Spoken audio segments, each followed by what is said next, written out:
Today, the Ghana Stock Exchange has justified suspension of cocoa buying firm PBC from the stock market, insisting it is needed to rather protect investors.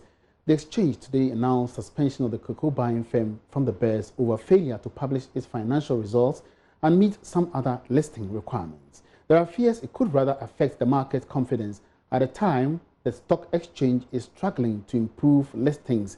But acting managing director of the exchange, Eko Afeji, disagrees. Once you get listed, you must abide by all the rules that the market will impose on you. And what are these rules about? Basically, disclosure of information, making the company more transparent and more accountable to their shareholders. So it's very important that as a public company that gets listed, you should normally be giving out information about the company to the public, material information that is likely to affect the share price, so that shareholders can make or take informed decisions concerning their investments.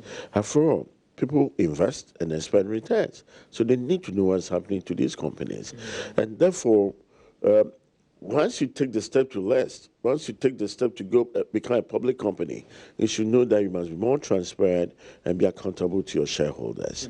We cannot bend on that. What it also means is that there are other benefits. You have access to long-term capital. You have investors getting more attracted to companies that are listed and companies that are regulated. I mean, for you as a manager of this market, yes, I understand you want to go according to your law and all those things, but for you, on the other side of you, maybe the human side of you, aren't you worried about the wrong signals this may send, even though you're working with your regulations and your law? I don't think suspension listing is sending wrong signals to investors out there, especially. To me, it's rather sending the right signals that we're making sure that rules are enforced. You all recall what happened in the past, where people accused the market of not enforcing rules. So we need to enforce the rules. At the same time, point out the real benefits that companies can gain when they get onto the market. The benefits are way reporting all these financials, etc. And even the report on the financials and becoming transparent can help you in so many ways. Accessing capital, you're more creditworthy, etc. What would be the implication on the, and again, I asked you a question about the implication on the company itself by this action. Sorry if I just, some clarity on that one. For the company itself, like I said, the shares will not be trading until the rectifying all the breaches. Two, they cannot do corporate actions through the market. For the companies, what they have to do is to put their act together and make sure that the audited accounts can be reported to the investing public. It doesn't mean that you should make a profit all the time. If you make losses this year, you can still recover. But it's simply important that that information is thrown out there so that investors can price the shares properly. What about for the investors of these shares as well? What will be the impact of this action on them as well? To the investor, they're getting to know that the exchange stands by them. The exchange will make sure that companies listed provide the information they need to take their decisions all the time, and therefore confidence will be built on in the market. Well, so let's stay on this particular topic for a while, because it looks like it is quite unfortunate for investors who have purchased equities of PBC. And let's join researcher Beta Atubika for her views on what happens in times like this. Beta, you're welcome to Business Live. Thank you very much, Manuel. Now, so what happens to investors who have already purchased equities of PBC now that it's gone on suspension? Okay, simply what it means is that investors or shareholders of PBC, produce buying company, will not be able to buy or sell shares of PBC currently on the Ghana Stock Exchange because the company did not comply with all the rules and regulations of the exchange. Once you are listed, you're supposed to comply to all these rules and regulations. And once you don't do that, it's not right. So this suspension is actually in the right order. It is in the best interest. So would it, okay, Betha, would it then mean that the funds that are locked up will remain locked up for a while until the ban is lifted on PVC? Well, Ima, what if probably you put it that way? Yes, those that have shares in PVC, once you can trade in it, it means that if you have shares in it, your funds are locked up right now. If we want to use that term, you will not be able to access it now because there's nobody that will be able to buy or sell the share on the exchange until the suspension is lifted. All right, and what's the way forward? Well, the way forward is that as investors or the general investing public, we need to be able to access all these listed companies, and it's very easy to do. You can easily get information of these listed companies on the on the Ghana Stock Exchange website and other financial sites as well. We need to be able to monitor the performance of these companies, and they are mandated to release quarterly results so that investors know how the company is performing so that they can invest in it. But if you don't have this information or if you don't have access to this information, then it's not always advisable to buy shares of these companies that you don't have information on, because this actually informs you on what is happening to take the decision. So it's in the right direction. It's going to boost investors' confidence, and it's also going to protect investors as well. All right, thank you very much for that information. Betha Atubiga is a stock market researcher. She's been sharing her thoughts, her comments on the suspension of cocoa buying firm PBC from trading on the Ghana Stock Exchange. Let's turn attention to other stories. The Ghana Revenue Authority, GRA, has hinted that challenges encountered with enforcement of excise tax stamp policy will soon be a thing of the past. This follows the decision by the authority to enhance its enforcement efforts, leveraging technology and through other modern methods. Commissioner General of the Ghana Revenue Authority, Emmanuel Kofinti, made the revelation when he launched a new mobile application known as the Tax Stamp Authenticator in Accra. This is Ebenezer Sabute's report. The use of the mobile application known as a Ghana Tax Stamp Authenticator has become the new way to check the authenticity of beverage and accessible products in the country. The application, which is available on Android devices, is another strategy to measure compliance level for the implementation of the excise stamp law. The authority is entreating all retailers to have the app installed on their phones to avoid trading in unwholesome products. They have been brought to your homes and offices. I therefore appeal to the public to alert the GRA of any such unapproved tax stamps. Such tax stamps may have been affixed on imitated products. Such reports to GRA would also help to protect our health from unscrupulous people. On this note, I wish to declare the Ghana Tax Stamp Authenticator duly launched. During a quick check on some supermarkets in some parts of Accra, the head of excise stamp at the GRA, Kwabenampao, explained that the app will ensure that everyone gets on board to pay up their taxes. This app provides the general public the opportunity to check the product that they are having, whether the stamps affixed to it is correct, and for that matter, the product that they are taking is also correct. And we know that as we have introduced this policy, the tax stamp policy, which is enhancing compliance and for that matter generating revenue, those who don't want to pay the tax will come out with fixed stamps. And this is why the app is very critical. And most importantly, we know that every product that is either imported or manufactured is taken by somebody. It's consumed by an individual. Somebody out there definitely will buy it and consume. And so we want to get all of them involved in the enforcement of the policy. The app is expected to be launched on other mobile platforms and gadgets in the future. Eben Sabute's report for Joy Business. Now, government has revealed plans to create 120,000 jobs within the next 5 years through entrepreneurial development. The Business Development Minister, Dr. Mohammed Awal, revealed this when his ministry took his turn at the Meet the Press series in Accra. The Business Development Ministry, among other things, was established to foster the spirit of entrepreneurship among Ghana's working population to help reduce the rate of unemployment. The sector minister says so far about 19,000 youth have been trained, out of which 4,000 jobs have been created. Addressing the press at the Meet the Press series, Dr. Mohammed Awal explained that the target of creating 120,000 jobs in 5 years is achievable and that his outfit will see to it that the jobs created will be monitored to ensure that they are made effective. The 4,000 plus jobs we created was only for last year, and that's only for professional business support. There are jobs created from professional pitch and from greenhouse. Put together will be like 8,000.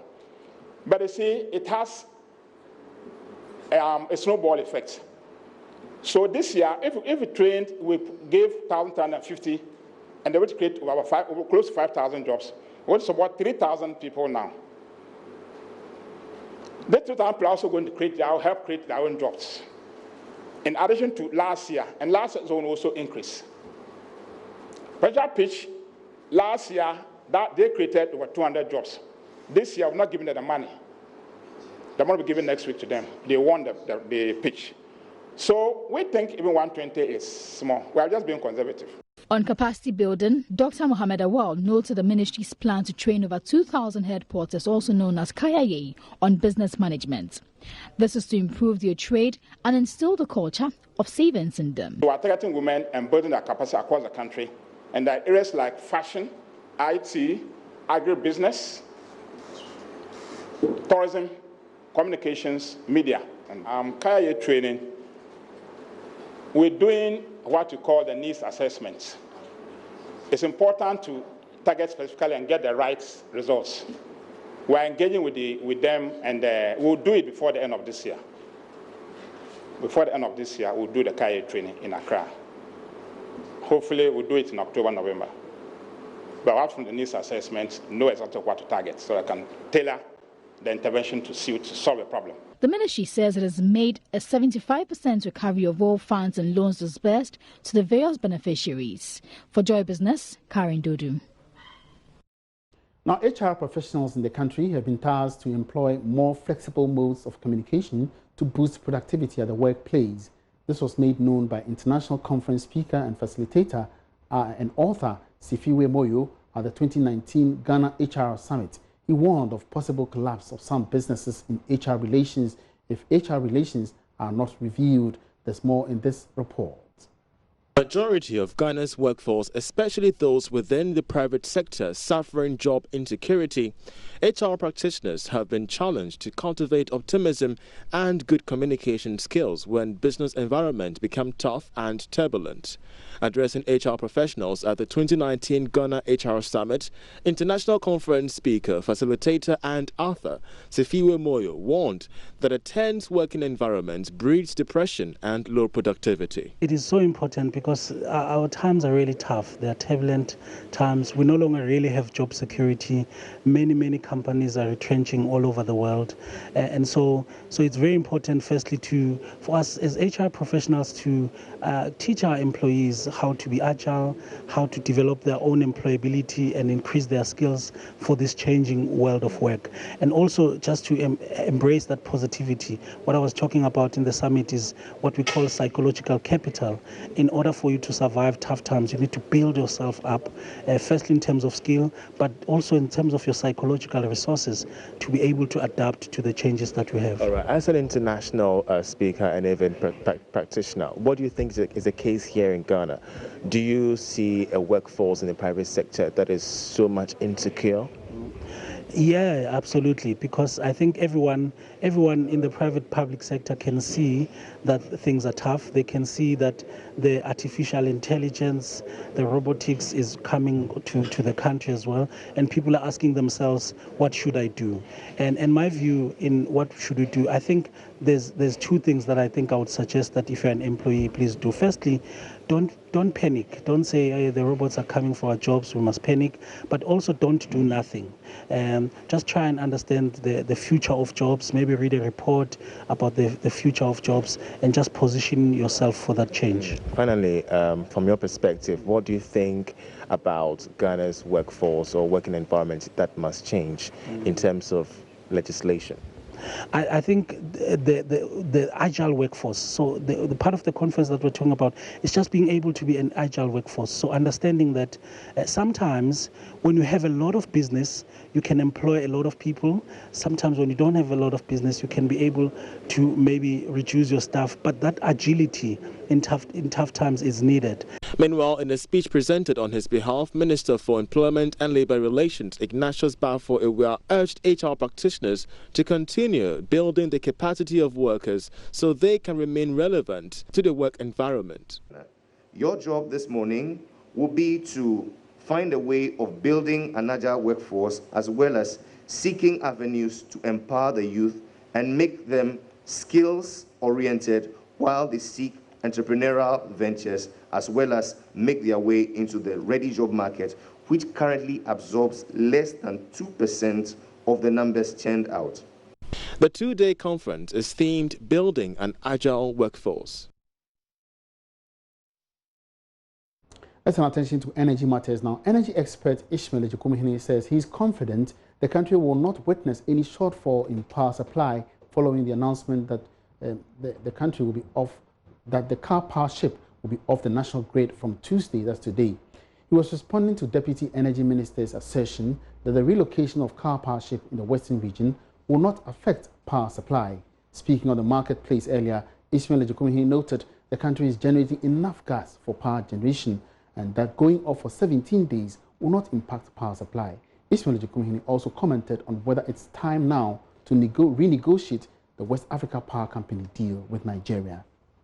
There's a long-term agreement that was signed between the partner, what we call the foundation customers, as far as the WAPCO is concerned. And like every international treaty, there are grounds for renegotiation and stuff like that. If for any reason we find ourselves in a situation where we really don't need the gas from Nigeria, I think it's worth our while looking at the contract. In any case, this contract hasn't been any contract that the Nigerians have respected because as and when you need a gas, the pressure consistently hasn't been up to what we've contracted. And I believe we should be able to, I don't have the feeling that it's a take or pay contract, but even if it is, we need to check whether the other alternatives in terms of its price, whether they are cheaper or they are more expensive. Initial analysis had confirmed that the Sankofa gas was slightly more expensive than even the WACP gas. So if that's the case, then we're better off still keeping the WACP gas at the end of the day, because it's going to, if you put all of them together, we're going to have cheaper gas supply. But yes, if we don't need any redundant gas, if we have redundant gas, stranded gas in our own, indigenous gas, it makes a lot of sense to go back and look at the agreement. Thankfully, I don't think even if it's a take or pay contract, the measures in there are punitive enough. Otherwise, the Nigerians wouldn't have been violating the agreement the way they've been doing over the past. Now, German-based energy-producing company Siemens Technology has held a forum on technology as a catalyst for business and economic development as part of the 3rd Ghana Customer Day in Accra. The forum brought together some experts from the international energy solutions provider Siemens, who enlightened customers and stakeholders on the role of Siemens in business and economic development. Speaking at the forum, country manager for Siemens Ghana, Edmond de Champon, touted the contributions of Siemens to the economy of Ghana. According to him, Siemens has been a leading force in the creation of jobs and developing skills in Ghana. He stated that Siemens has contributed to empowering young and upcoming engineers and has set up a Siemens Automation Lab at Kwame Nkrumah University of Science and Technology. Economic growth patterns that were revealed by the data that could be used to help build smart African megacities. So how did we ignite this opportunity in a way that all Africans could understand? As I said, by using the communication tool that has been around for millennia, that is Fabric. Using the universal language of fashion, we developed an integrated sales, business development, and communication campaign to together with some of my African executives. The country manager added Siemens is committed to supporting the oil and gas sector as well as manufacturing and energy sectors of the Ghanaian economy. The special guest of honor at the event, Alhaji Hafiz Adam, who is the chief director of the Ministry for Business Development, called on Siemens to support Ghana in making the best use of its natural resources. Our objectives, among others, are to create an entrepreneurial culture in Ghana, targeting startups and business that are already in existence. And that's a wrap on Business Live today. Many thanks for your company. There's more business news when you log on to our website, myjoyonline.com/business. Log on to that place for the latest in the world of business tonight. My name is Emmanuel Abuaji. Have a good evening.